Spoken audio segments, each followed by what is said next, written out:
Chanukah Sameach, a Freilun Chanukah from Ramot.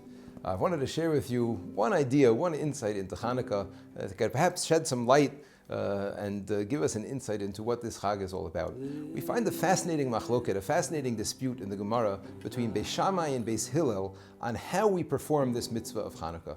The opinion of Beis Shammai is on the first night we start with 8 candles, and each successive night we light 1 candle less, culminating in 1 candle on the final night.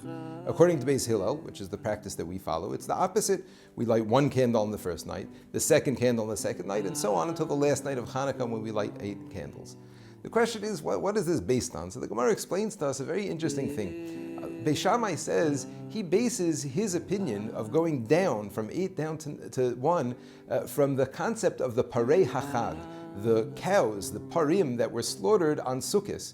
On the Chag of Sukkot, every day there were a number of cows that were brought, equaling 70 in total by the end, beginning on the first day with 13, the second day 12, the second day 11, third day 11, and so on. So Beis Shammai says, you see already, we have a precedent in halacha for diminishing as we go. So just like the parei hachag start high and go down, so too the lights of the candle.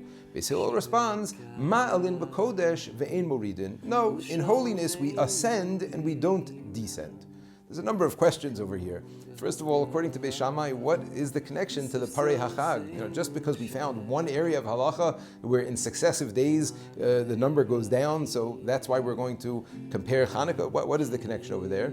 And secondly, Beis Hillel doesn't answer really Beis Shammai. Beis Hillel says Ma'alin b'kodesh ve'ein moridin. Well, what about parei hachag? We already have a precedent where we go down in number and not up.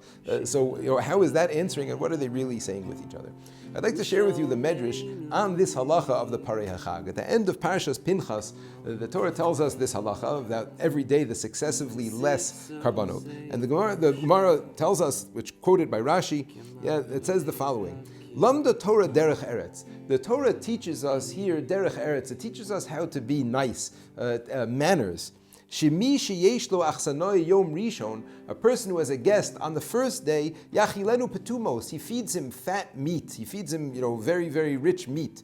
Lemachar yachilenu dagim, the next day he feeds him fish. Lemachar yalenu basar behema, lemachar machilu kitnios. Every day it goes down and down in what he gives him, and that's considered to be derech eretz. What does this mean?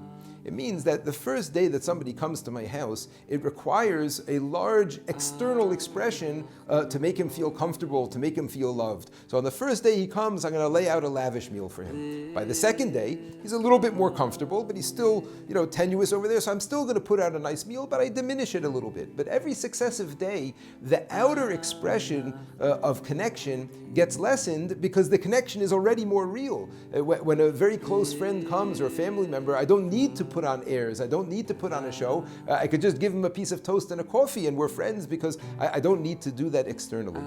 I'd like to suggest perhaps the idea that Beis Shammai is saying is as follows.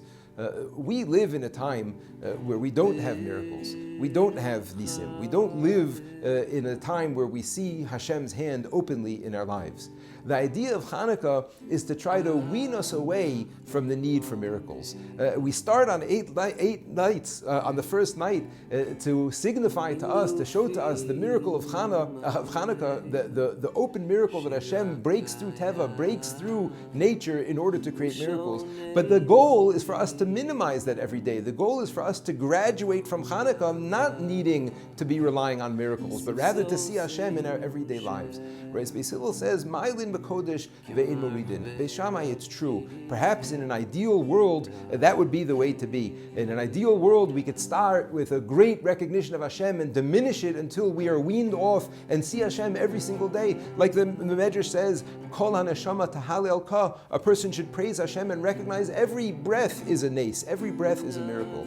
It says Beis Hillel, we live in the real world. We live in a world where we have to work on ourselves and build ourselves up to that. Halavai, we should be recognizing Hashem even in the miracles He does in our lives. So comes Chanukah to teach us every day we build higher, recognizing Hashem, recognizing Hashgacha, until we get to the 8th night, Malin B'Kodesh Ve'in Moridin. We should be Zocha, Bezrat Hashem, to use this Chag of Chanukah, to use this time to see the light of Hashem in our lives, to see those open miracles and those hidden miracles, and grow closer to Hashem.